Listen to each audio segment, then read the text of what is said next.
Breaking news. Bharat danger లో ఉందా? ఎందుకంటే పాకిస్తాన్ తో కలిపి చేతులు కలిపి భారత్ పైన యుద్ధం చేయడానికి కొన్ని దేశాలు ముందుకొచ్చాయి. ఆ శత్రు దేశాలేంటో వాటి గురించి మనం తెలుసుకునే ప్రయత్నం చేద్దామా? పాకిస్తాన్కి సపోర్ట్గా ముందుగా చైనా, ఎప్పటి నుంచో కూడా మనకు తెలిసిందే. చైనా పైన భారత్ ఎటువంటి యుద్ధం చేసిందో కూడా అందరికీ తెలిసిందే. అండ్ మరొక పక్క గుంట నక్క లాంటి బంగ్లాదేశ్, అంటే పాకిస్తాన్ భారత్ పైన ఇటువైపు నుంచి యుద్ధం చేస్తే ఇటువైపు నుంచి పశ్చిమల ఆ ప్లేస్ అన్నింటి కూడా మేము చూసుకుంటా ఉంటూ కూడా బంగ్లాదేశ్ మాట్లాడుతుంది. అలాగే మరొక పక్క టర్కీ, ఇప్పటికే టర్కీ నుంచి కూడా ఆ నావీ దళాలు అన్నీ కూడా పాకిస్తాన్ చేరుకున్నాయి. ఏ క్షణానైనా సరే యుద్ధం జరిగే ఛాన్స్ ఉంటుంది. మేము పాకిస్తాన్కి తోడుగా ఉంటాం, భారత్ పైన యుద్ధం చేస్తామని. అలాగే మరొక పక్క చైనా, మరొక పక్క ఇరాన్ కూడా అలానే మాట్లాడుతుంది. మొత్తానికి ఇప్పుడు నేను ఏదైతే దేశాలు చెప్పానో వీటన్నిటి మధ్యలో మన భారతదేశం ఉంది. ఇటు పక్క చూసుకుంటే పాకిస్తాన్, ఇటు పక్క చూసుకుంటే బంగ్లాదేశ్, పైన చూసుకుంటే చైనా, ఒక పక్క టర్కీ. ఎక్కడో ఉన్న ఆ టర్కీ, ఇస్లాంని ఫాలో అయ్యే టర్కీ ఈ పాకిస్తాన్కి సపోర్ట్ చేస్తుంది, టెర్రరిజంకి సపోర్ట్ చేస్తుంది. మరి మన వైపు ఎవరున్నారు? మన వైపు వచ్చి యుద్ధం చేయడానికి ఎవరున్నారు? ఇవన్నీ దేశాలు కలిపి భారత్ పైన యుద్ధం చేస్తే ఏం జరుగుతుంది? పెద్ద ప్రళయం వస్తుంది. కానీ ఆ ప్రళయాన్ని ఆపడానికి ఎవరున్నారు? ఒకే ఒక్కడున్నాడు, పుతిన్. దేశం మొత్తం కూడా, సారీ ప్రపంచం మొత్తం కూడా పుతిన్ అంటే వణుకు పుడుతుంది. పుతిన్ దగ్గర అటువంటి ఆయుధాలు ఉన్నాయి. రీసెంట్గానే ఉక్రెయిన్ పైన ఎలాంటి యుద్ధం చేశారో మనందరికీ బాగా తెలుసు. ఉక్రెయిన్ని దోచుకోవాలని కూడా చూశారు, ఆక్రమించాలని కూడా చూశారు, కానీ ఆ ప్రమాదం జరగలేదు. పుతిన్ చాలా ఫైర్ అవుతున్నారు, చాలా సీరియస్గా కూడా మాట్లాడుతున్నారు. మోదీ ఏం చెప్పినా సరే మేము చేయడానికి సిద్ధంగా ఉన్నామని. మరి వీటన్నిటికీ కూడా ఇన్ని రోజులు వెనక్కి తగ్గాయంటే దానికి కారణం పుతిన్ అని కూడా చెప్పుకోవచ్చు. లేకుంటే భారత్ని మింగేయాలని చెప్పేసి ఈ దేశాలన్నీ కూడా చూస్తున్నాయి. ఒకసారి పుతిన్ నరేంద్ర మోదీ గారికి కాల్ చేశారంట, ఈ టెర్రరిజం గురించి మాట్లాడారంట, ఆ పాల్గామ్ అటాక్ గురించి డిస్కస్ చేశారంట. ఒకసారి ఏం మాట్లాడారో ఏంటో ఒకసారి తెలుసుకునే ప్రయత్నం చేద్దాం. మా ప్రతినిధి ఆదిత్య లైన్లో ఉన్నారు, ఆయనతో మాట్లాడదాం. ఆదిత్య చెప్పండి, పుతిన్ చాలా సీరియస్గా ఉన్నారు. ఈ పాకిస్తాన్, టర్కీతో పాటు చైనాను కూడా లేపేద్దాం అని చెప్పేసి ఆయన నిర్ణయం తీసుకున్నారంటూ కూడా చెప్తున్నారు. అసలు ఏంటి, ఏం జరుగుతుంది? రైట్ తేజ, ఈ పహల్గామ్ ఉగ్రదాడి అనంతరం భారత్ పాకిస్తాన్ల మధ్య చోటు చేసుకున్న ఈ ఉద్రిక్త పరిస్థితుల నడుమ భారత్ కు మేము అండగా ఉంటామని చెప్పేసి రష్యా అధ్యక్షుడు పుతిన్ అయితే స్పష్టం చేశారు. సో ఈ మేరకే సోమవారం మోదీ గారు కూడా ఫోన్ చేశారు, మాట్లాడారు. ఉగ్రవాదాన్ని అరికట్టడంలో భారత్ కు పూర్తిగా సహకరిస్తామని చెప్పేసి కూడా ఒక హామీ అయితే ఇచ్చారు. సో ఏప్రిల్ 22వ తేదీన ఈ పహల్గామ్ అటాక్ జరిగింది, మనకు తెలిసింది. సో ఆ దాడిలో 26 మంది టూరిస్టులు మృతి చెందడం పైన కూడా ఆయన తీవ్ర విచారం అయితే వ్యక్తం చేశారు పుతిన్. అయితే ఈయన ఫోన్ చేసి మాట్లాడినట్టుగా, ఇటువంటి హామీలు ఇచ్చినట్టుగా విదేశాంగ శాఖ అధికార ప్రతినిధి రణ్ధీర్ జైస్వాల్ అయితే తన ట్విట్టర్ ద్వారా, టెక్స్ట్ ద్వారా వేదికగా వెల్లడించారు. ఉగ్రవాదంపై భారత్ చేస్తున్న పోరుకు రష్యా అండగా ఉంటుందని చెప్పేసి పుతిన్ హామీ ఇచ్చాడని చెప్పేసి కూడా ఈయన పేర్కొంటున్నారు. అలాగే దారుణమైన దాడికి పాల్పడిన వారిని, వారి మద్దతుదారులను కూడా చట్టం ముందుకు తీసుకురావాలని చెప్పేసి కూడా పుతిన్ నొక్కి చెప్పినట్లుగా కూడా ఈయనైతే స్పష్టం చేశారు. మరి చైనా రష్యా ఇప్పుడు కంప్లీట్ గా భారత్ కు మద్దతు తెలపడం చూస్తున్నాం. సో ఈ మద్దతు ఆల్రెడీ మనకు ప్రపంచవ్యాప్తంగా చాలా దేశాలు మద్దతు తెలిపాయి, ఎక్సెప్ట్ కొన్ని దేశాలు, చైనా, బంగ్లాదేశ్ ఇలాంటి కొన్ని దేశాలు చేయలేదు. అయితే ఇప్పుడు పెద్ద పెద్ద దేశాలన్నీ కూడా భారత్ కు మద్దతు తెలపడం మాత్రం భారత్ మరింత పుంజుకుంటుందని చెప్పుకోవాలి, అంటే బలోపేతం అవ్వడం చూస్తున్నాం.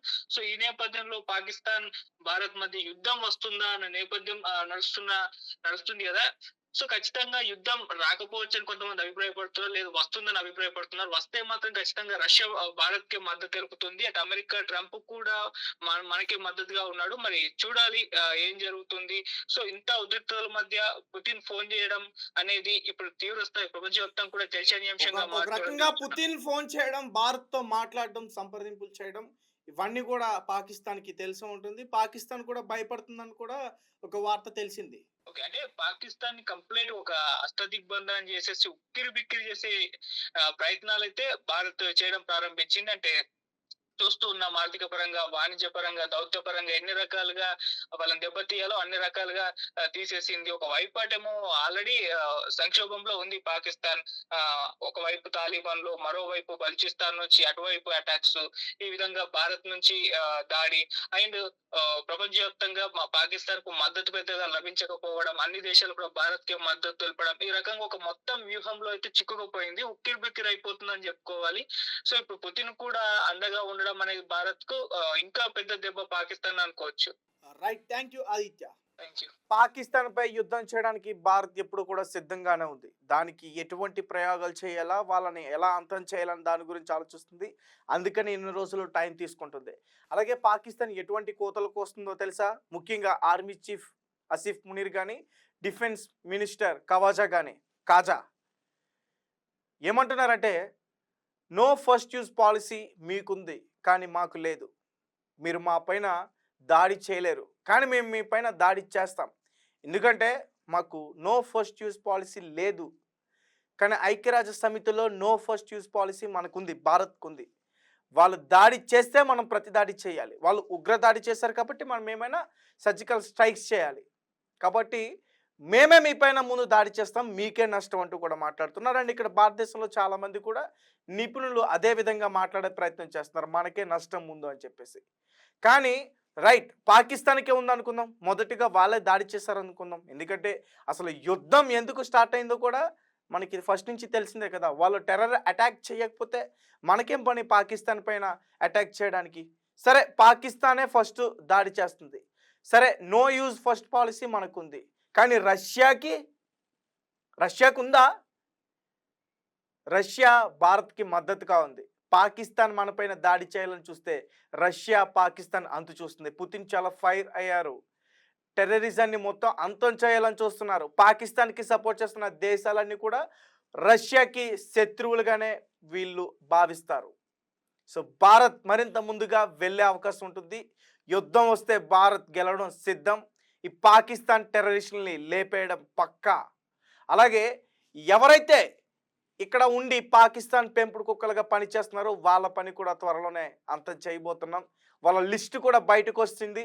మొత్తం వాళ్ళని రోడ్డు మీద ఎలా చంపుతామంటే, ఇంకొకసారి పాకిస్తాన్ వైపు ఉండి గూఢచార్యాన్ని చేయాలనుకుంటే వాళ్ళకి భయం పుట్టాలి. ఆ విధంగా వాళ్ళని చంపే ప్రయత్నం కూడా జరుగుతుంది. సో మోదీ సర్కార్ చాలా కఠినమైన నిర్ణయాలు తీసుకుంది. ఆ నిర్ణయాల గురించి త్వరలోనే మనం చర్చిద్దాం.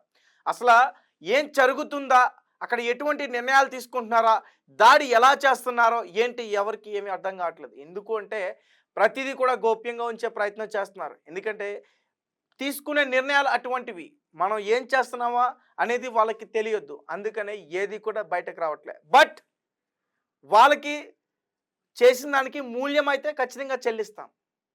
ఖచ్చితంగా భారత్ ఎప్పటికీ మర్చిపోదు. 26 మంది హిందువుల్ని పొట్టన పెట్టుకున్నారు.